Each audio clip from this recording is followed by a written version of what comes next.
ми каза, че е по-добре темата да бъде формулирана: има ли живот преди раждането? Добра нощ и добре дошъл на Георги Димитров, магистър по психология, хипнотерапевт. Добра нощ и от мен на всички, които слушат Нощен хоризонт. Така, какво решаваме? Има ли живот преди раждането или има ли живот след смъртта? Аз се надявам следващите няколко минути или може би час и нещо, два, да се получи интересна дискусия. Мога да разкажа, да спомена за опита, който аз имам като психолог с преживяванията преди раждането и съответно след физическата смърт. Предполагам, че темата ще бъде интересна, ще има хора, които ще се включват, слушатели ще изказват различни мнения и се надявам да осветлим повече това пространство, което е доста неясно и върху което така доста хора разсъждават по един или по друг начин. Всеки е преживявал нещо, всеки се е срещал с някакви странни, необичайни моменти. Така че вярвам, че темата наистина ще бъде интересна. Преди седмица, буквално в рубриката Четене на нощна лампа, представихме с редакторката на книгата поредната книга на Майкъл Нютън. Отново нови доказателства, че има прераждане. Той всъщност е ваш колега, американски психотерапевт, който чрез хипноза връща хората назад в минали животи. Поне твърди, че това е така. Вие сте много скептичен, господин Димитров, което ми харесва, защото това пък предполага наистина интересен разговор. Не бих могъл да кажа, че позицията ми е твърда като скептик или пък е твърда като човек, който изцяло приема, човек, който се е посветил на миналите животи. Не, това не е така. Тъй като аз съм психолог, занимавам се професионално с психология, често с хипноза, с хипнотерапия. За мен са ценни всякакви методики, които биха могли да бъдат от полза на човек с проблем.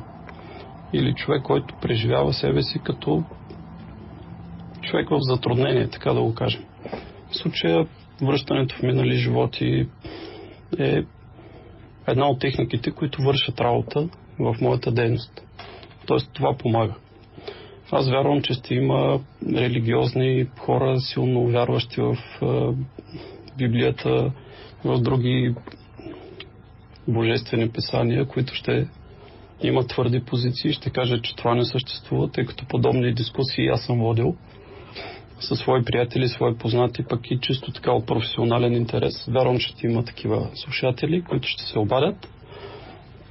Наистина би ми било интересно и определено любопитно да коментираме темата. Да кажа на всички, които сме заедно тази нощ, че аз съм потърсила няколко гледни точки. Надявам се, ще ви бъде интересно да чуете мнението на учен историк. Имам предвид професор Ваня Лозанова. Тя беше мой гост буквално преди 2 дни.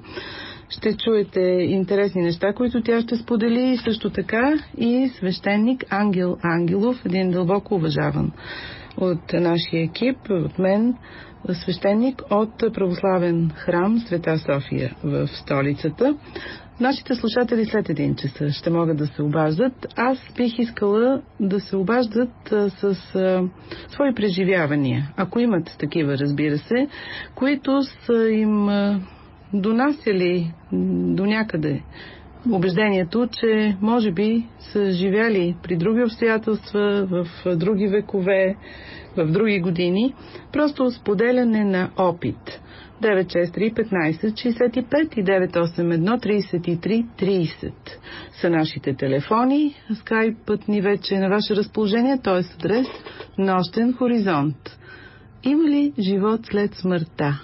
И всъщност може ли да говорим за прераждане на душите, най-общо казано? Това търсим заедно. Предполагам, че никой няма да е достатъчно категоричен, но пък от друга страна всеки има своите разсъждения и някакви опитности. Георги Димитров обещава да ни разкаже за своят опит, най-вече като хипнотерапевт. Всъщност вие сте един от малкото, ако не се лъжа, хора, специалисти, които с хипнотерапия се занимавате у нас, нали? Специализирали сте го това. Не са много вашите колеги, които го практикуват. Да, мисля, че не сме много. Сега трябва да отделим нещата. Има хора, които твърдят, че се занимават с хипноза. Всякакви хора. Аз не знам те колко са на брой в България, колко сме хората, които имаме претенциите да се занимаваме с хипноза. Може би няколко думи за моето обучение по хипноза. Добре, нашите слушатели да знаят кога ще си имат работа тази нощ. Да, след като станах магистър по психология, научих за един курс, който се провеждаше от Българска асоциация по хипноза. Провеждаше го Милен Николов. Това беше през 2004 година. Да, беше ми интересно. За този човек аз не бях чувал въобще нищо.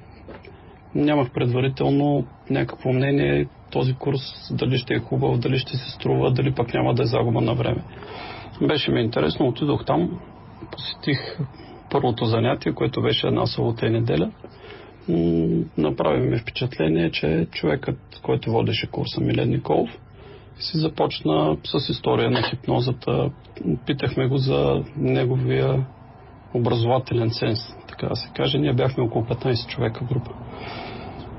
Той сподели, че е завършил психология в Софийския университет, след което е специализирал в Петербург, в Русия. Руснаците имат много силна медицинска психология. И след което той преподаваше в Софийския университет и водеше курсове по хипноза. Допадна ми това, което видях, допадна ми начина на водене на курса, прецених го като професионален. Продължих с целия курс, завърших го, след което завърших курс по хипнотерапия пак при Милен Николов. И след това няколко пъти ходих в чужбина на конгреси по хипноза и на семинари. Беше ми интересно това, което видях, което усетих, беше предимно европейски опит. По едно време бяха дошли някакви хора от щатите, за мен тогава непознати. Това, което ми хареса, беше, че хората бяха лекари предимно. Хирурзи, психиатри, акушер-гинеколози и така свободно си споделяха за опита, който имат с хипноза. Говориха и за минали животи, но миналите животи са по-скоро в областта на психотерапията, най-вече. Вие самият във вашата практика хипнотична регресия, т.е. това е пътуване във времето назад, използвате ли? Да, използвам. Случва се. Хипнотичната регресия най-основно бива два вида. Първият вид е в настоящ живот, т.е. назад във времето, когато човек е бил малък, когато се е учил да пише. Интересното е, че се променят поведението на този човек. Ако започне да пише нещо или да рисува нещо, това, което излиза, остава под ръката, е същото, както когато е бил на съответните години. Възможно е човек да се върне още по-назад във времето, когато се е учил да ходи. Съответно, ако бъде помолен такъв човек да стане и да ходи из стаята, той ходи неуверено. Походката му е по-различна, като на прохождащо дете. Да. Това е първият вид регресия в настоящия живот. Има и друг вид регресия, която мисля, че темата е основно, днешната тема е основно фокусирана на там. Това е тъй наречената регресия в минали животи. Има още, отварям тук една скоба, може би допълнение, но тук вече изцяло минаваме в областта на теологията. Изцяло навлизаме там. Това е регресията между прераждания. Именно за което Майкъл Нютон говори много обширно за тези периоди.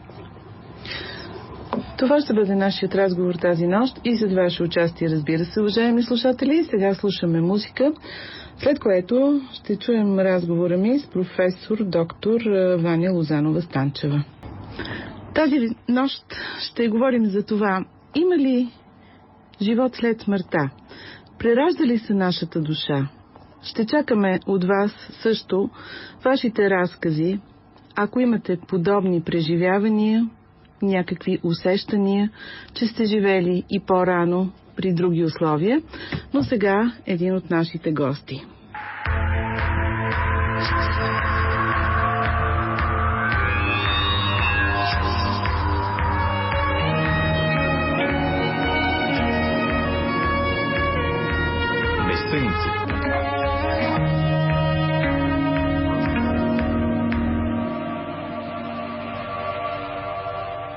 Задочен гост тази нощ, професор доктор на изкуствознанието Ваня Лозанова. Добре дошла, Ваня.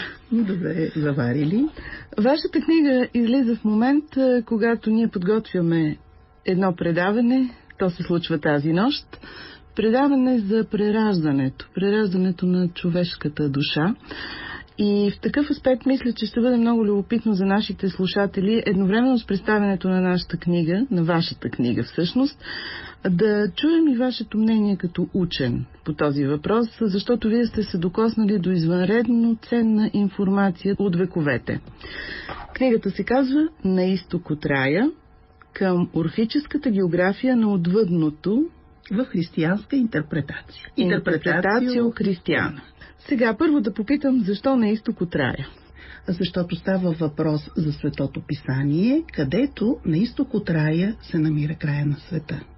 Това винаги е предизвиквало интерес към обикновения човек, защото не може да си представи безкрая. Той винаги трябва да намери началото и края на света, началото и края на живота, което до голяма степен съответства и на географските представи. И поради тази причина нямаше как да ни избера това заглавие, тъй като много често в книгата читателят ще види, че се появява и формулировката "на изток от рая". За това казвате за орфическа география. Сега, тук е другата закачка. Орфическата география е свързана с представата на една много древна религия, първата европейска религия с писано слово, с писана теология. Това е много интересно. Тя е гръцка, разбира се, е средноелинска тази религия, но се превръща в световна религия, особено през елинистическата епоха и през епохата на Римската империя. Орфиците са едни много странни хора, с много странни вярвания, които до голяма степен са отразени в едни много мистични паметници, едни златни таблички. Това са малки парчета финно фолио, върху които са гравирани текстове от орфически стихове, и в тези текстове откъслечни се разказва или по-скоро се дават наставления към очевидно посветеният в таинствата на тази религия, инструкции как да премине през отвъдното, как да избегне всички опасности, които би могъл да срещне в отвъдното, и как да намери правилният път към безсмъртието. Каква е датата на тези, всъщност, плочки, указателни табелки, да ги наречем? Тези таблички имат различна датировка. Най-ранните са от 4 век преди Христа, но много от тях достигат и до 1-2 век след Христа. Но това, което е интересното, е, че те са носени като амулети от някои от мъртвите, от погребаните в тези погребения, в които са открити, и са били вероятно препредавани от ръка на ръка, което до голяма степен ни кара да допуснем, че очевидно тия наставления не са към душата на мъртвия, както обикновено бихме могли да допуснем. Това не е съвет към душата на мъртвия как да се спаси след смъртта си, а това е някакъв интересен ритуал на едно пътуване отвъд приживе за постигане на онази божествена мъдрост, която би могла действително да дари на този човек безсмъртие. Ето как се докосваме отново до темата ни днес, уважаеми слушатели, с професор доктор Ваня Лозанова. Книгата е "На изток от рая" към орфическата география на отвъдното в интерпретацията на християнството вече е на книжния пазар и след малко ще продължим разговора с нея. Кого в пътуването му отвъд, нито приживе, нито не дай си Боже след смъртта. Но за онези, които имат склонност към преживявания от сорта на шифърът на Леонардо и така нататък, добре дошли от другата страна на огледалото. Пише в книгата си "На изток от рая" към орфическата география на отвъдното в интерпретацията на християнството професор доктор Ваня Лозанова. Имам наистина много любопитни факти, имам предвид житието на Свети Макарий. Може би трябва малко да се върна назад към предисторията на тази книга, която стана възможна благодарение на една стипендия, предоставена ми от Центъра по палеографски и епиграфски изследвания на Университета на Охайо. Бях поканена персонално от един от най-добрият познавач на орфическите таблички, на орфическите извори, професор Фриц Граф, който е ръководител на този център. И там попаднах в една невероятна атмосфера на хора изключително знаещи, изключително можещи, мислещи. И какво беше моето огромно очудване, когато аз, която съм се занимавала доста с орфически текстове, случайно попаднах на житието на Свети Макарий Римски, един не много известен на нас светец. Житието също не е много известно. То е намерено в късни преписи, най-ранните са от 11 век. Там изведнъж в едно много странно пътуване до края на света на няколко монаси, аз открих текстове, които очевидно повтаряха формулировките на текстовете от тези златни таблички, за които говорих, за които преди малко говорих. И за всичките онези инструкции, които човек трябва да спазва, ако иска да се върне жив отново сред живите. Което значи, че те са предполагали такава възможност, древните.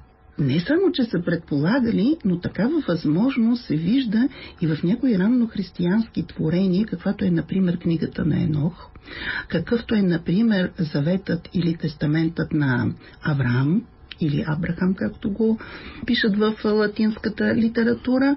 Това е една опция, която ранното християнство е забелязало и приело от по-древни източници.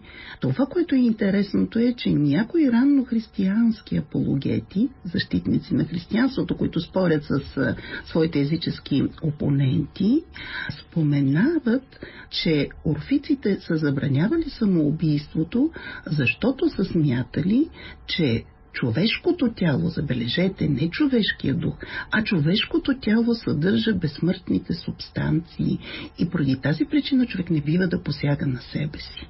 Което е част и от нашето вярване, източно православно.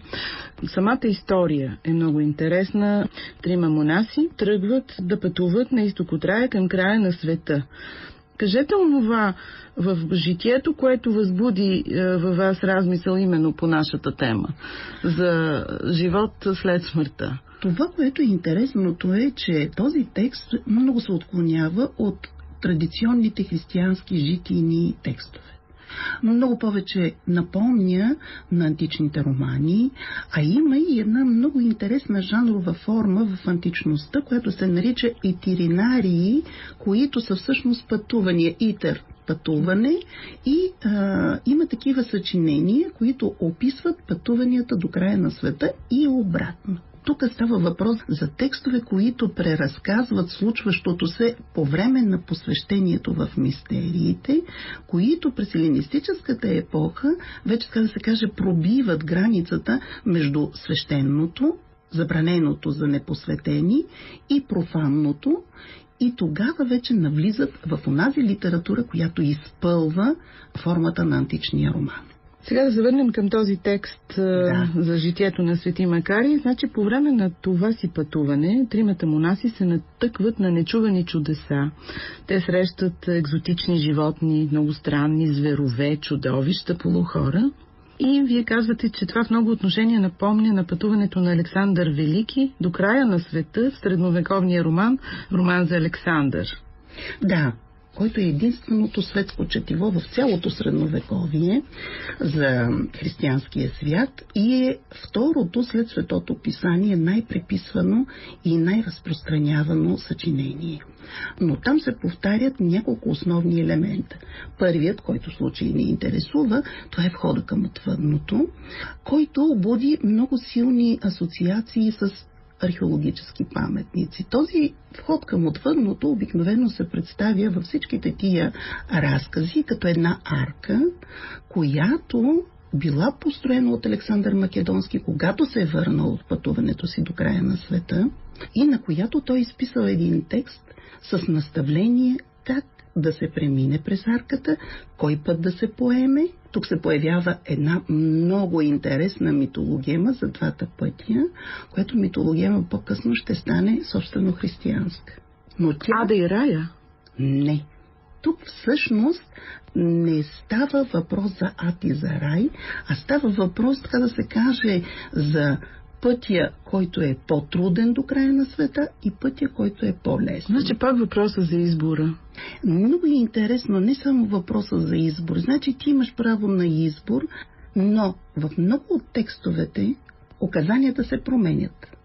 В едни текстове се препоръчва, така и в версиите на житията на свети Макарий, се препоръчва пътя наляво, в други надясно. Същата обаче инверсия ние можем да проследим и в златните орфически таблички, където понякога се препоръчва да се мине наляво и да се пропусне извора вдясно, от който трябва да се пие вода, за да може душата или човекът да се спаси, а в другите се препоръчва точно обратното. И сега вече идваме до заключението, че очевидно именно посвещаването дава ключа на знаещия. Дори и да имаш текстовете, това е като в алхимията, дори да имаш точната рецепта, това не ти гарантира безсмъртието и това не ти гарантира връщането отново сред живите. Очевидно зависи от степента на посвещаването, очевидно зависи и от много други дребни малки неща. Например, в алхимията един от основните принципи е, че за да можеш да постигнеш създаването на злато, макар и да спазваш всичките формулировки, които са ти дадени, ако ти не си постигнал своята чистота вътрешна, не можеш да реализираш каквито и да било формули. Така че това е голямата философия на този тип текстове. Те ти казват, ние можем да ти помогнем да станеш по-добър, но ако ти не станеш добър, нямаш шанс да се спасиш. Има ли според вас прераждане на душата? Както всеки обикновен човек, много съм мислила за това. Оказва се, че древните са мислили. От създаването си човек да мисли. Това е вечният въпрос. Да. Когато особено човек се докосне до смъртта, когато загуби най-близките си хора, няма начин той да не изживее този момент. Няма начин да не поиска наистина това да се случи. Но просто не смея да си позволя да изкажа мнение, което би излязло извън научното. Защото много се радвам на онези специалисти, които, спорейки има ли Бог или не, вземат позицията, казвайки, след като нямаме доказателства против, то ние не можем да отхвърлим този въпрос като решен. Книгата вече е на книжния пазар на професор доктор Ваня Лозанова. На изток от рая, към морфическата география на отвъдното в интерпретацията на християнството. Изключително стилна е корицата. Това е риба. Можете да кажете няколко думи за нея и чие дело е това хубаво оформление на труда ви? Корицата наистина е едно добро въплъщение на образ и идея. Тя е плод на труда на един забележителен специалист в областта на графичния дизайн, моя син Борислав Станчев. Тук рибата е християнски символ, който е изключително силно закрепостен, особено за фигурата на Христос. Знаем, че тя е свързана с символиката на безсмъртието или по-скоро на възкресението. Но това, което е интересното, е, че тази риба, тя е направена от едно тънко златно фолио, гравирана с детайлите, които я означават като такава, е намерена при погребенията в некропола при село Дуванли, Пловдивско. Смята се, че той е бил в териториите на тракийското племе Беси. Датира се, може би, не по-късно от 5 век преди Христа, докато символът се превръща в християнски атрибут доста по-късно. И тя по някакъв начин интегрира първо пътищата, както на интелектуално, така ако щете и на географско ниво, и показва ролята на Югоизточна Европа и на древнотракийските територии в формирането на тези общочовешки ценности, които по-късно чрез християнството завладяват целия свят. Професор доктор Ваня Лозанова.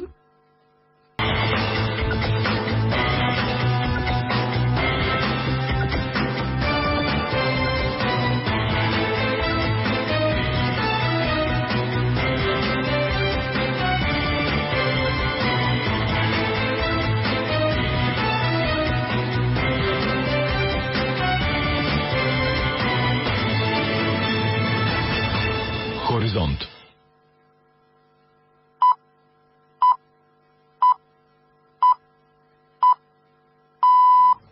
Един часа, следва емисия новини.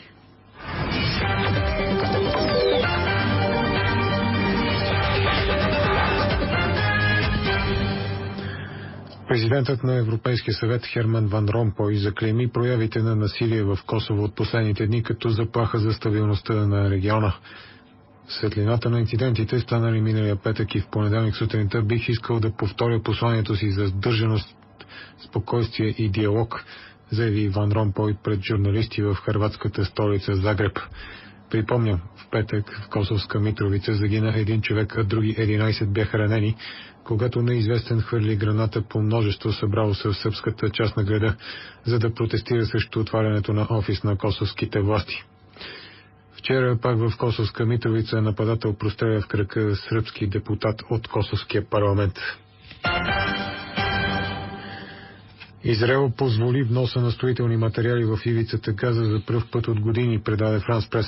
Областта е под блокада, откакто властта в нея бе поета от антиизраелското движение Хамас. Нахлуването на израелската армия в края на 2008 и началото на 2009 година доведе до големи разрушения, но строителството замря поради израелските опасения, че материалите могат да бъдат използвани от Хамас за създаване на укрепления. Условието за облегчаване на вноса е материалите да са предназначени за проекти, одобрени от администрацията на палестинския президент Махмуд Абас и под надзора на международната общност. Ръководителката на европейската дипломация Катрин Аштън приветства решението като, цитирам, важна стъпка към преразглеждане на израелската политика спрямо Газа и по-добър живот на обикновените жители на областта. Гигантски кораб за прочистване на морската вода от петрол чака разрешение от американските власти да започне работа в района на екологичната катастрофа в Мексиканския залив, предаде Франс Прес. Корабът, чието име в превод на български е Кит, пропътува половината свят от Тайван. Според собствениците му, той може да смуче до 500 000 барела замърсена вода дневно. За сравнение, 10 седмици бяха нужни на около 500 малки кораба да съберат 671 000 барела петрол и вода. Пречиствателните операции южно от щата Луизиана все още са силно ограничени от бурното море, въпреки че ураганът Алекс премина преди седмица. Разходите на British Petroleum за ограничаване на петролния разлив в Мексиканския залив надвишиха $3 милиарда. Към началото на тази седмица са били похарчени 3 милиарда и 120 милиона не само за сдържане, но и за прокопаване на помощни кладенци, изплащане на компенсации и федерални разходи. От катастрофата с добивната платформа Deepwater Horizon на 22 април до сега компанията загуби над 50 на 100 от борсовата си стойност. Говорител на BP обаче отрече публикациите, че компанията издава нови акции с надеждата да привлече богаташи от Близкия изток и да избегне поглъщане от свои конкуренти. Това бяха новините на Националното радио в 1 часа.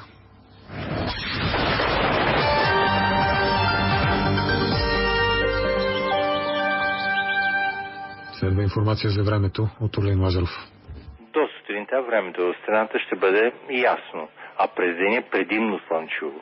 Като в следобедните часове времени увеличение на облачността ще има над североизточните райони, където на отделни места е възможно да превали краткотраен дъжд.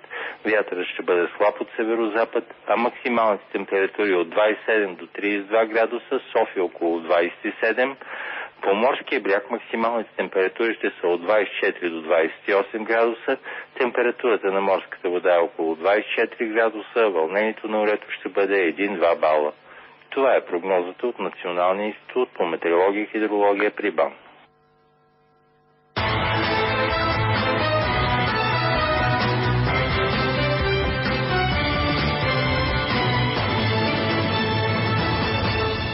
Хоризонт.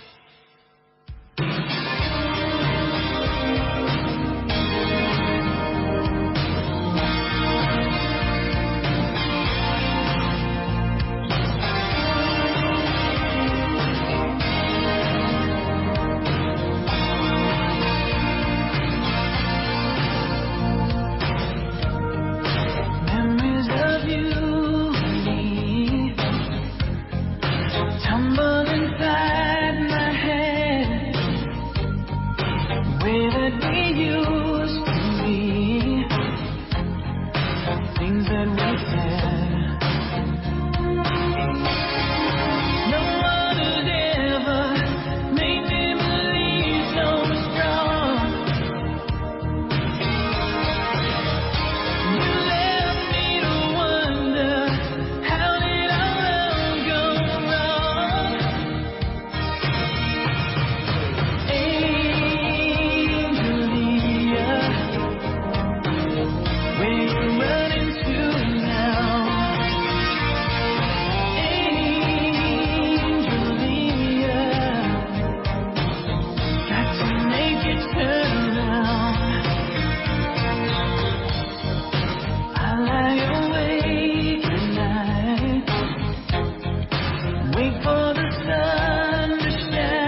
другата страна на Луната.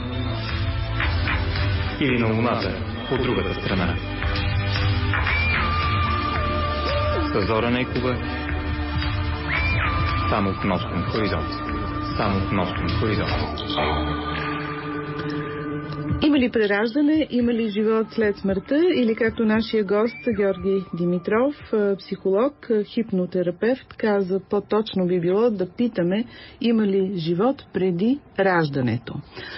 Ана Димова с реакция по скайп, който е отворен за вас, уважаеми слушатели, с адрес Нощен хоризонт, казва така, че е абсолютно убедена, че има прераждане.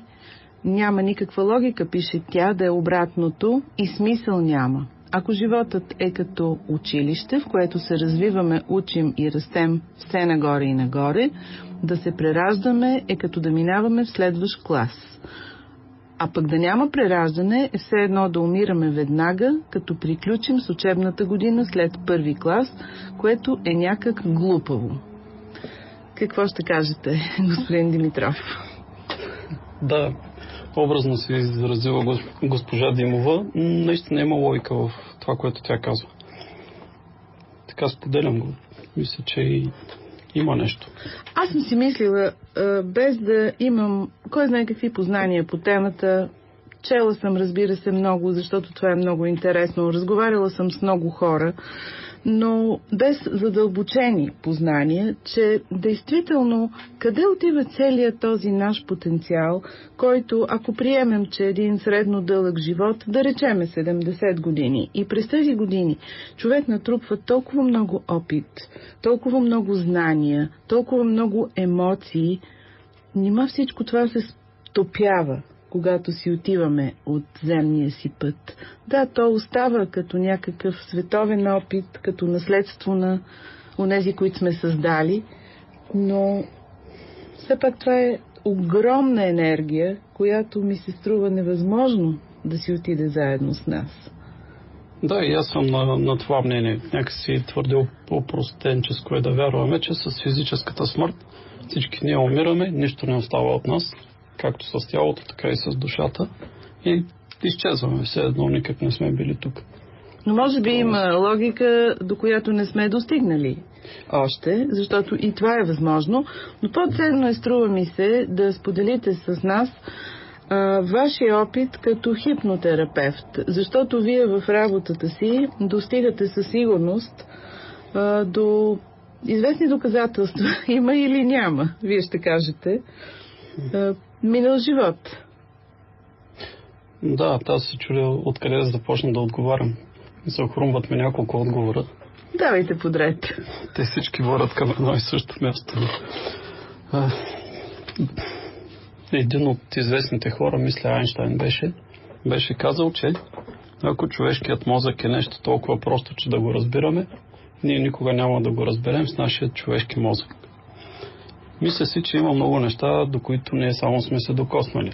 Понякога дори и те остават скрити за нас. Въобще процеси, закони, явления, феномени, случки, събития. Ние виждаме само част от нещата. Тоест нашето възприятие е ограничено. Както слухово, така и зрително, така и от останалите сетива. Улавяме само част от нещата. Така, например, както GSM-ите, те се работят без да виждаме техните радиовълни. Но GSM-а се работи.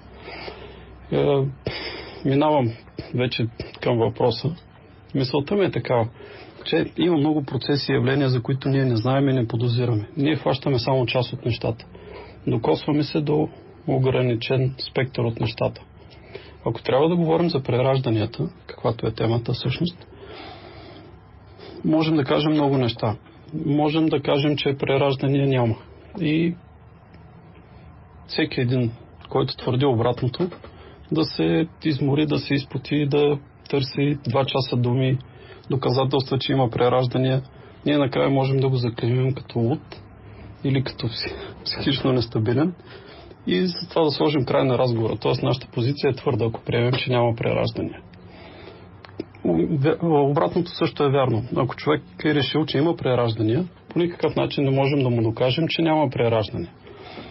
И след тази цялата словесна игра на думи, си мисля, че повече доказателства има в полза на това, че преражданията всъщност ги има. Кажете няколко, но от вашата практика. От моята практика случвало се... пример ли да дам?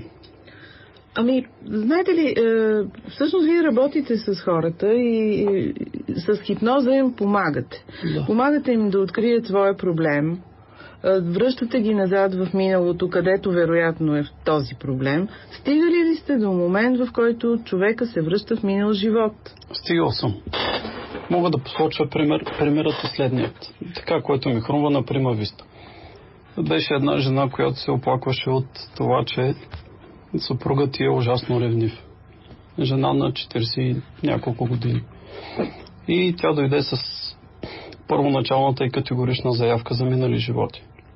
Тоест тя беше убедена, че има минал живот. Да, тя е убедена, чела е книги, запознала се с темата.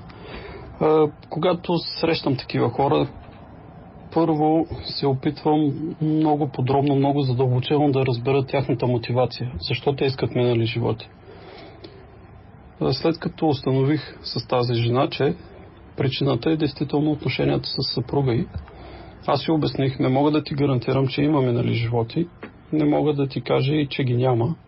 Ако търсиш някакво доказателство от мен, смисъл такъв да отваряме енциклопедии, да гледаме кой войник кога е живял или в средновековието къде е имал крепост, те такива неща, аз това няма да го направя.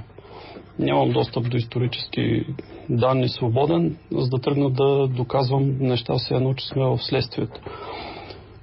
Моята работа беше конкретно за този случай по-скоро терапевтична.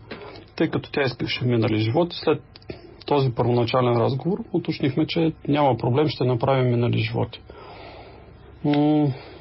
Направихме минали животи. Какво значи да направите минали животи? Регресия назад във времето. Направихме хипноза. Понякога се налага 2 или 3 хипнози, 2 или 3 сеанса, както беше и в случая. При втория сеанс тя вече видя взаимоотношения с съпруга си, който в минал живот пак е бил съпруг. Това е било в началото на 20 век, някъде в периода на войните. И се видяха заедно като войници, които воюват рамо до рамо. И всъщност съпругът ти в минал живот е бил близък приятел, колега или как да го кажа. Тя тръгва на мисия, съответно я убиват. И този, който е съпругът и в настоящия живот, малко преплетено става, може би, в миналия живот изведнъж се оказва пред голяма загуба от близкия си приятел, което даде някакво обяснение, защото той в момента я ревнува. Тоест той толкова се страхува, че може да я загуби, че това поражда неговата ревност, така ли? Да, точно така. Като тук е мястото, може би да отбележа, че по никакъв начин аз не сугестирам човека, не му внушавам. Този човек ти е бил такъв и такъв, минал живот такъв, такива са били нещата помежду ви. Не. Въпросите ми, а понякога няма и въпроси от моя страна, са предимно отворени. Тоест тя изцяло проектира това, което е в подсъзнанието й. Тя го изважда наяве и получава тълкованието. Георги, обаче имам такъв въпрос. Ако един човек си е самовнушил, че е живял в миналото по някакъв начин, че действително е имал минал живот, и ако си е внушил, че с друг човек, именно отношенията му датират от тогава по някакъв начин, не може ли това да се покаже при хипнозата? Неговото самовнушение да излезе наяве? Би могло, но когато човек се е внушил нещо в минал живот, това по-скоро пречи на моята работа. Понеже той го вижда още преди да сме започнали хипнозата с него. Така че една от първите ми задачи е да разсея всякакви очаквания, всякакви предварителни представи. За да може да видим реално това, което излиза като материал, то е в процеса на хипнозата. Ще продължим с вашите примери, защото вашата практика наистина е нещо, което е любопитно, интересно.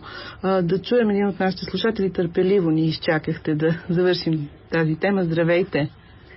Здравейте на вас и на вашия гостинен. Аз съм Велика Георгиева от Любимец и много ми допадна темата, която предложихте тази вечер и ще споделя малко по-различна гледна точка върху това, което коментирахте до момента. Разбира се, благодаря много на господин Димитров за това, че той даде и нещо ново в моите знания. Аз съм вдовица от 1994 година и от тогава се наложи да прочета езотерична литература, за да се изясни какво се случва и защо внезапно почина моя мъж.